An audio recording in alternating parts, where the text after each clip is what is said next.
2026 மட்டும் இல்லாம 2031, 36லயும் நம்மளோட ஆட்சி தான் தமிழகத்துல அமையும் அப்படின்ட்டு சொல்லியிருக்காரு. 2036 அப்புறம் திமுக அழிஞ்சு போயிடுமா?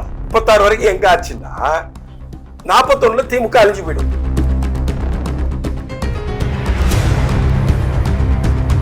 உச்ச நீதிமன்ற நீதிபதிகள் இந்த பெண்ணின் பெற்றோர்களுக்கு ஒரு வழக்கறிஞரை நியமித்து வாதாடி சிபிஐ விசாரணை வேணுமா வேண்டாமா என்று தீர்ப்பு சொல்ல வேண்டிய உச்ச நீதிமன்றம் ஏன் ஒருதலை பட்சமாக தமிழக அரசுக்கு சாதகமாக எஸ்ஐடி அமைச்சதுன்னு அப்ப சீமான் கேள்வி கேட்டிருந்தான்னா மனுஷன் மொழி பிரச்சனைக்கு ஆய்வு நடத்த சொன்ன மனுஷனா தான்.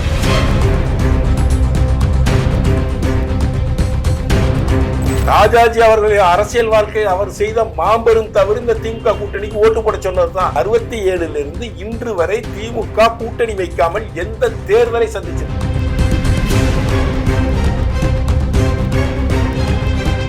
எதிர்கட்சிகளின் வேட்பாளர்கள், எதிர்கட்சிகளின் பிரச்சாரம், எதிர்கட்சிகள் ஒருங்கிணைந்து இந்த 10 மாதத்தில் எடுக்கக்கூடிய போராட்டங்கள், மக்களுக்கு ஏற்படுத்தக்கூடிய விழிப்புணர்ச்சி பிரச்சாரங்கள், இதன் அடிப்படையில் திமுக 2026 படுதோல்வி அடையும் என்பது என்னுடைய அரசியல் பார்வை.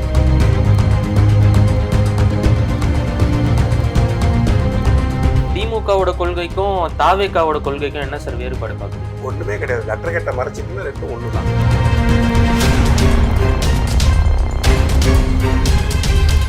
அவரு ஒரு மாபெரும் திரைக்கலைஞர், அதனால மாட்டுக்கிறது அரசியல் அரசியல் அறிவு சுத்தமா கிடையாது.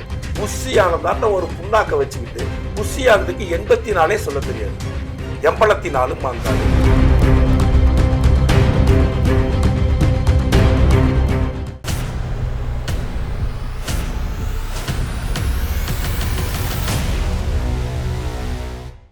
இப்போ நம்ம முதலமைச்சர் மு.க. ஸ்டாலின் என்ன சொல்லியிருக்காருன்னா 2026 மட்டும் இல்லாம 2031, 36லயும் நம்மளோட ஆட்சி தான் தமிழகத்துல அமையும் அப்படின்ட்டு சொல்லியிருக்காரு. 2036 அப்புறம் திமுக அழிஞ்சு போயிடுமா?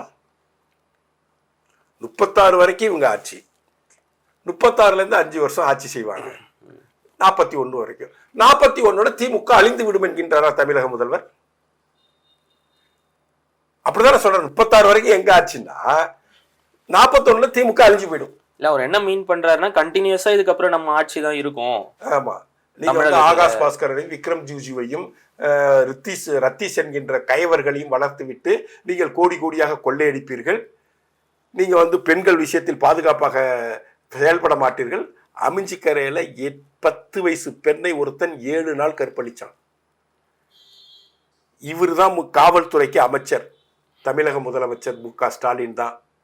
அந்த சம்பந்தப்பட்ட காவல்துறையில் இருக்கக்கூடிய இன்ஸ்பெக்டர், லேடி இன்ஸ்பெக்டர் அந்த குற்றவாளியின் மீது போக்சோ வழக்கு கூட பதிவு செய்யாமல் உயர்நீதிமன்றம் தானாக முன்வந்து வழக்கை எடுத்து விசாரித்து சிபிஐ விசாரணைக்கு உத்தரவிட்ட பிறகு சிபிஐ விசாரணை வேண்டாம் என்று தடை கோருவதற்காக வக்கீல் ஃபீஸ் மட்டும் 50 லட்சம் ரூபாய் மக்கள் வரி பணத்திலிருந்து செலவு பண்ணி சிபிஐ விசாரணை வேண்டாம்னு தடை வாங்கிக்கிட்டு வந்தாங்க. எங்களுக்கு சிபிஐ விசாரணை தான் வேணும்னு அந்த பாதிக்கப்பட்ட பெண்ணோ பாதிக்கப்பட்ட பெண்ணின் பெற்றோர்களோ உச்ச நீதிமன்றம் செல்ல முடியாத ஏழ்மை நிலையில் வாழக்கூடிய தினக்கூலிகள், அவர்கள் நியாயத்தை எடுத்து சொல்வதற்கான எந்த வாய்ப்பும் இல்லாமல் நீ 50 லட்சம் ரூபாய் செலவு பண்ணி ஒரு ஜட்ஜ்மெண்ட் வாங்கிட்டு வந்த சுப்ரீம் கோர்ட்ல இருந்து, அதுக்கு சீமான் கேள்வி கேட்டுக்கலாம். உச்ச நீதிமன்ற நீதிபதிகள் இந்த பெண்ணின் பெற்றோர்களுக்கு ஒரு வழக்கறிஞரை நியமித்து வாதாடி சிபிஐ விசாரணை வேணுமா வேண்டாமா என்று தீர்ப்பு சொல்ல வேண்டிய உச்ச நீதிமன்றம் ஏன் ஒருதலை பட்சமாக தமிழக அரசுக்கு சாதகமாக எஸ்ஐடி அமைச்சதுன்னு அப்ப சீமான் கேள்வி கேட்டிருந்தான்னா மனுஷன் மொழி பிரச்சனைக்கு ஆய்வு நடத்த சொன்ன மனுஷனா இருந்தாலும். சோ இங்க நடப்பது கேவலமான ஒரு ஆட்சி. 10 மாதங்கள் இருக்கிறது தேர்தலுக்கு. இப்ப வந்த கருத்து கணிப்பின் அடிப்படையில் திமுக கூட்டணிக்கும் அதிமுக கூட்டணிக்கும் 1% வாக்கு அதிகமாக திமுக கூட்டணி வாங்குகிறது. 2 சட்டமன்ற தொகுதிகளில் அதிகமாக வெற்றி பெறுகிறது. இதுதான் இன்னைக்கு வந்திருக்கிற இன்டெப்தான 234 தொகுதிகளிலும் எடுக்கப்பட்ட சர்வே முடிவு. இன்னும் 10 மாதங்கள் இருக்குது. அதுல வந்து கூட்டணி கட்சிகளும் சேர்ந்திருக்காங்க. அதிமுக கூட்டணி பிளஸ் திமுக கூட்டணி. இப்ப திமுகவுல கூட்டணி இல்லாம ஜெயிக்கவே முடியாதா சார்? தம்பி, என்னைக்கு ஜெயிச்சிருக்காங்க அவங்க? முதல் எலெக்ஷன் 1967 ஆட்சிக்கு வந்தாங்கல்ல, அதுக்கு முன்னாடி வரைக்கும் ராஜாஜி, முகதறிஞர் ராஜாஜியை கொள்ளுகப்பட்ட விமர்சனம் செய்த திராவிட முன்னேற்ற கழகம் அந்த ராஜாஜியுடன் கூட்டணி சேர்ந்து ராஜாஜி உத்தரவாதம் கொடுத்தார் தமிழக மக்கள்கிட்ட, நான் கூட இருக்கேன், இந்த குரூப் தப்பு பண்ணாது, காங்கிரஸுக்கு ஓட்டு போடாதீங்க, நீங்க திமுகவுக்கு ஓட்டு போடுங்கன்னு தமிழக மக்களிடம் ஜாமீன் போட்டார் மூதறிஞர் ராஜாஜி. ராஜாஜி அவர்களுடைய அரசியல் வாழ்க்கை அவர் செய்த மாபெரும் தவறு இந்த திமுக கூட்டணிக்கு ஓட்டு போட சொன்னதுதான். 67 இருந்து இன்று வரை திமுக கூட்டணி வைக்காமல் எந்த தேர்தலை சந்திச்சிருக்கு? கூட்டணி ஒரு கட்சி அங்கிருந்து வெளியே வந்துட்டா போதும், தோல்வி உறுதி செய்யப்பட்டுடும். ஒரே ஒரு கட்சி, ஒன்னுத்துக்கும் உதவாக்கரை கட்சியான கம்யூனிஸ்டுகள் வெளியே வந்தாலே தோத்துரும் திமுக.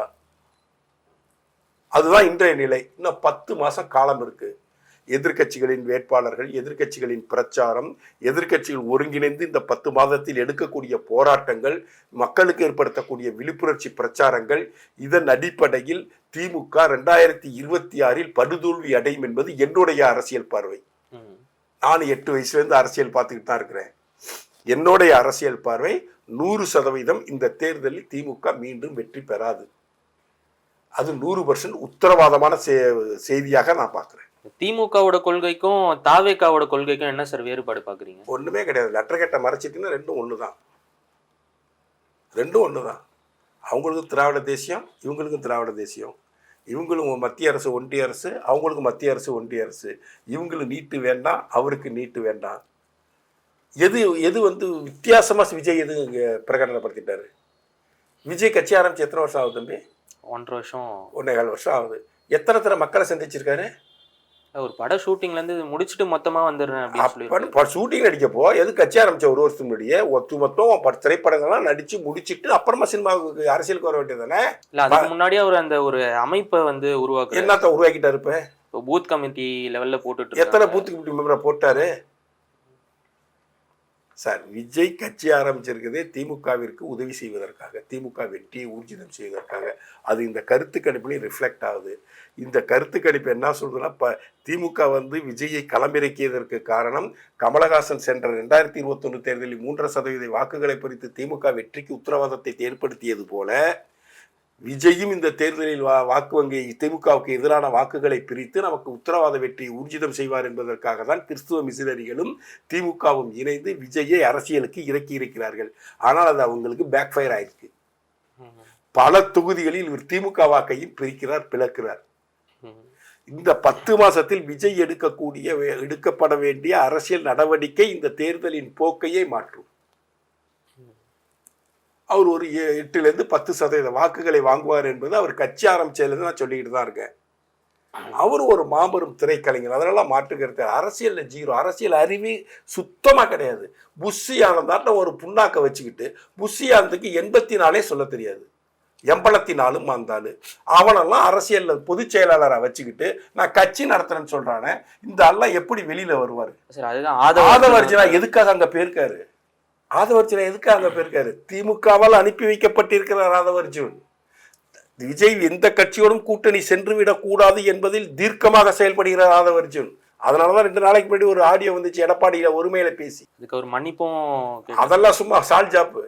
விஜய் அதிமுக கூட்டணி பக்கமோ வேறு சில கட்சிகளை ஒருங்கிணைத்து ஒரு கூட்டணியவோ உருவாக்கி விடாமல் பார்த்துக் கொள்வதற்காக தான் திமுகவில் இருந்து அனுப்பி வைக்கப்பட்ட ஏவுகணை தான் திரு ஆதவர்ஜுனா என்கின்ற ஒரு கொள்ளை கூட்ட கும்பல் தலைவனை பக்கத்தில் வைத்துக் கொண்டு நான் ஊழலற்ற அரசாங்கத்தை கொடுப்பேன் விஜய் பேசுறது அயோக்கியத்தனம் இல்லையா?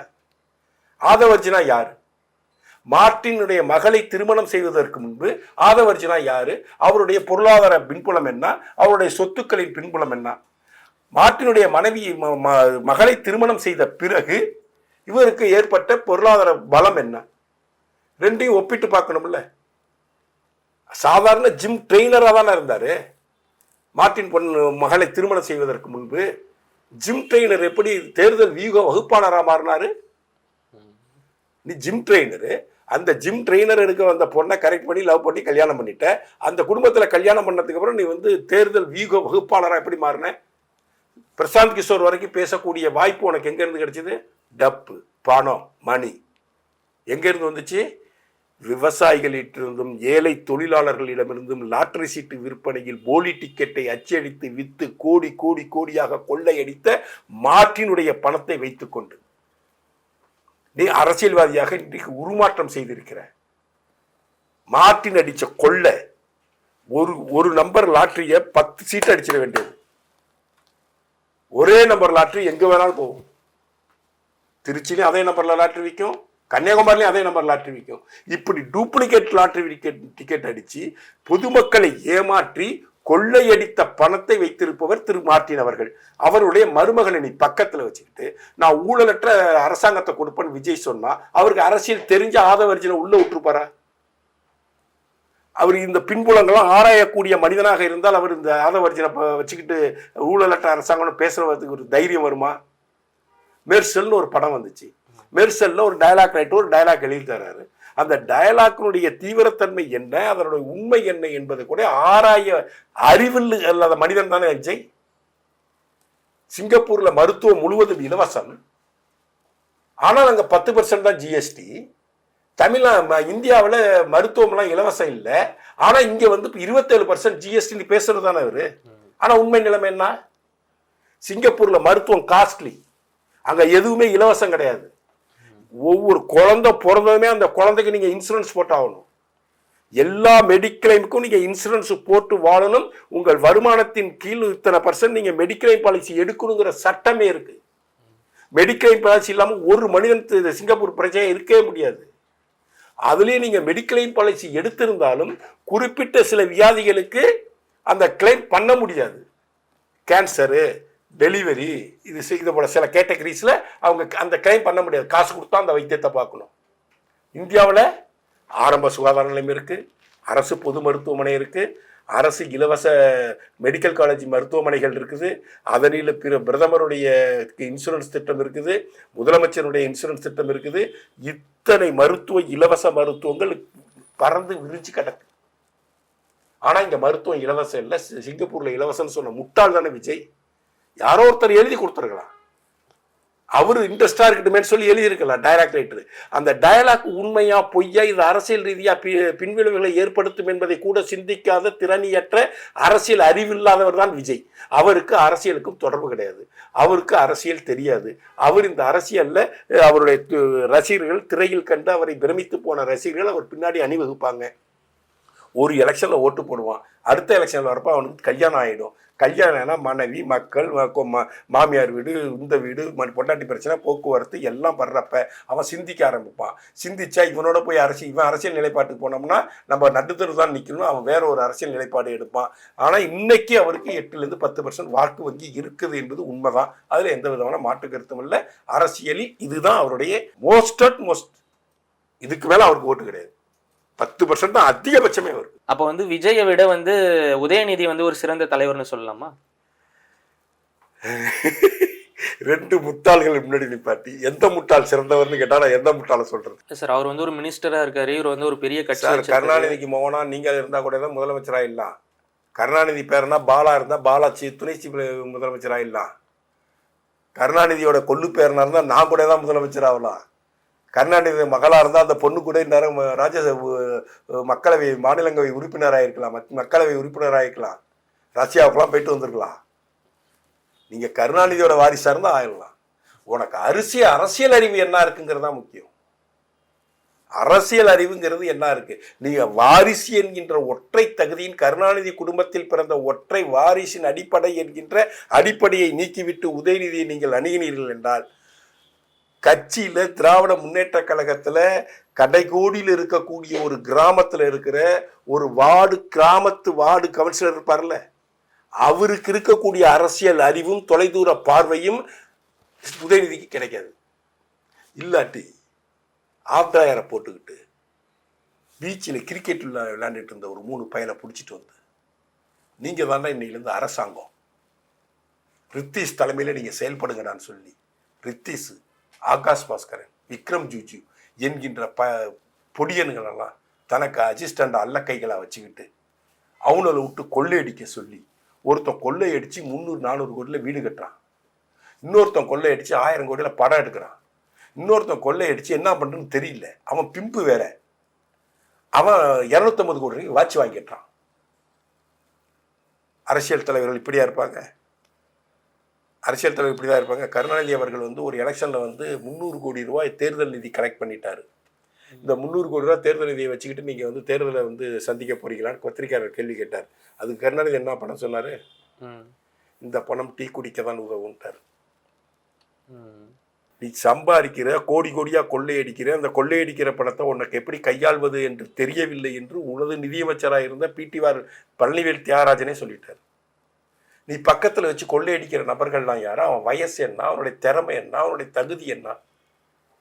நீ அரசியல்வாதியா? நீ சனாதனத்தை டெங்கு மலேரியா போன்று ஒழிக்க வேண்டும், எதிர்க்க முடியாதுன்னு பேசின நீ அரசியல்வாதியா? இன்னைக்கு இந்தியா ஃபுல்லாக வழக்குகளை சந்திச்சிட்டு இருக்குல்ல. உச்சநீதிமன்றத்தில் போய் எல்லா வழக்கையும் ஒருங்கிணைக்க சொல்லி ஒரு வழக்கு போட்டில்ல. உச்சநீதிமன்றம் காரி தூப்பி அனுப்பிடுச்சுல்ல. இப்படிலாம் போய் அரசியல் கட்சி தலைவர் பேசுவாரா? பேசலாமா? இன்றைய சமகால அரசியலில் என்ன நடக்குதுன்னு கூட உதயநிதிக்கு தெரியாது. உதயசூரியன் என்கின்ற சின்னத்தை வைத்திருக்கக்கூடிய கட்சியினுடைய இளைஞரணி தலைவர் உதயசூரியனை பார்க்கவே மாட்டார். சூரிய உதயத்தை பார்க்காதவர் தான் உதயநிதி ஸ்டாலின். ஏன்னா சூரிய உதயத்துக்கு முன்னாடி தான் போய் படுப்பாரு 4:30 மணிக்கு, சாயந்தரம் 3 மணிக்கு தான் ஏந்திரிப்பார். அவருடைய மீட்டிங்லாம் பார்த்துருக்கீங்களா? அவர் இப்போ சில ஆய்வு கூட்டங்கள்லாம் நடத்தினாரு. அந்த ஆய்வு கூட்டங்கள்லாம் பார்த்தீங்களா? மாலை 7 மணி, மாலை 5 மணி. ஐஏஎஸ் அதிகாரிலாம் கூப்பிடுவார். அவன் பொண்டாட்டி பிள்ளை விட்டு காலம்பரம் 10 மணிக்கு ஆஃபீஸுக்கு வந்துட்டு 6:30 மணிக்கு கிளம்பி வீட்டுக்கு போகலான்னு நினச்சா நீ வா மீட்டிங் இருக்கு வா. எந்த அரசியல் கட்சி தலைவரும் இப்படி நினச்சி பார்த்துருக்கீங்களா? போர்க்கால சூழ்நிலையில் இது நடக்கும், விடிய விடிய நடக்கும். தேர்தல் காலங்களில் விடிய விடிய நடக்கும். இப்போ உனக்கு அதே போல் காலமா? எதுக்காக நீ போய் இந்த கூத்தடிக்கிற? எதுக்கு 7 மணிக்கு மீட்டிங் போடுற? ஏன்னா நீ 7 மணிக்கு தான் ரெகுலர் லைஃப்குள்ளேயே வரல. மாலை 7 மணிக்கு நீ அரசியல்வாதியா? கருணாநிதியை என்னதான் அரசியல் ரீதியாக நம்ம விமர்சனம் பண்ணாலும் காலமர ஏந்திரிச்சு 5 மணிக்கு அறிவாலயத்துக்கு வந்து வாக்கிங்கை முடிச்சுட்டு அத்தனை நாளிதழ்களையும் படிச்சுட்டு ஒவ்வொரு நாளிதழிலும் தனக்கு எதிராக வந்த செய்திகளுக்கு விமர்சனம் எழுதிவிட்டு தனக்கு ஆதரவாக இருந்த செய்தியாளர்களை கூப்பிட்டு விஷ் பண்ணிட்டு அதன் பிறகுதான் தனது ரெகுலர் வாழ்க்கையவே ஆரம்பிப்பார். அவன் அரசியல்வாதி, அவர் அரசியல்வாதி. நீ அரசியல்வாதியா? முரசொலி படிச்சிருக்காரு என்னைக்காச்சும் உதயநிதி ஸ்டாலினோ முக ஸ்டாலினோ முரசொலி படிச்சிருக்காங்களா? முரசொலியில் என்ன செய்தி வரும்னாச்சும் இவங்க 2 பேருக்கும் தெரியுமா? இவரெல்லாம் நீங்க வந்து ஒப்பிடாதீங்க சார். இது ஒரு விஜய் என்கின்ற ஒரு அரசியல் கோமாளி, உதயநிதி என்பவர் ஒரு அரசியல் கோமாளி. இருவரில் யார் சிறந்தவர் என்றால் நான் எந்த கோமாளியை சொல்வது என்று திணறி தான் இப்போ பேசுகிறேன்.